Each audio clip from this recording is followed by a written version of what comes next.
1 lakhs we have completed. Whatever I told in the election meeting, today I almost completed. This 50,000 is bonus. What I have not said, I am going to do that also. 50,000 more. পুনৰ এবাৰ মই আজি নিযুক্তি পোৱা সকলোকে অভিনন্দন জনাইছো। লোক সেৱা আয়োগকো অভিনন্দন জনাইছো যে যোৱা কেইটামান বছৰত যথেষ্ট নিযুক্তি হ'ব পাৰিছে। মোৰ কাৰণেও আজি দিনটো খুব গুৰুত্বপূৰ্ণ, কাৰণ যিটোৱে নেক্সট এপইণ্টমেণ্ট দিম তেতিয়ালৈকে 1 লাখ হৈ যাব। অৰ্থাৎ আজি আমি 99,097 তাত ভৰি দিছোঁ আৰু 3টা দিলে 1 লাখ হৈয়ে যাব।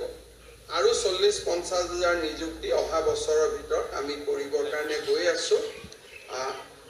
কিছুমান কাম যিবিলাক কাম আমাৰ ৰাজ্যখনত আগতে কেতিয়াও হোৱা নাছিল, তেনেকুৱা কামবিলাক হোৱাটো আমাৰ বাবে খুব আনন্দৰ বিষয়। মই আজি আপোনালোকক অভিনন্দন জনাইছোঁ। মেডিকেল কলেজখিনিও খুব কষ্টত আছিলে। আজিৰ পিছত আমাৰ মেডিকেল কলেজখিনিও বহু পৰিমাণে ৰেহাই পাব। আমি খুব কম দিনৰ ভিতৰতে চিকিৎসা মহাবিদ্যালয়খিনিত বিশেষকৈ এই 3টাত কাৰিকৰীত 422টা পদ আছে, 4ৰ্থ শ্ৰেণীত 657টা আছে আৰু তৃতীয় শ্ৰেণীত 320টা আছে। আমাৰ 4খন মেডিকেল কলেজে এই পোষ্টখিনি নোহোৱাৰ কাৰণে কষ্ট খাই আছে।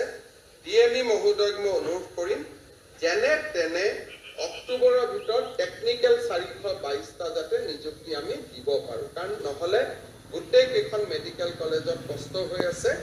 এই 422টা নিযুক্তি দিয়ক আৰু মাৰ্চৰ আগতে তৃতীয় শ্ৰেণীৰ 320টা আৰু 4ৰ্থ শ্ৰেণীৰো 657টা নিযুক্তি দিয়ক, যাতে আমাৰ 4খন মেডিকেল কলেজৰ প্ৰিন্সিপালসকলে কিছু সকাহ লাভ কৰিব পাৰে, নহ'লে তেওঁলোকৰ বহুতখিনি কষ্ট হৈ আছে।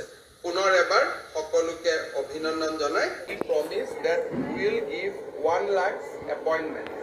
Today we have clocked the milestone of 99,097 appointments. I am sure that within this month or next month we will clock 1 lakh appointment. Never before in Assam, or I can tell that no government in Assam has provided so much employment, that too in a most transparent way. This is a landmark event so far as people of Assam is concerned, and I am sure that during basically in coming years we will be able to provide another 50,000 appointments.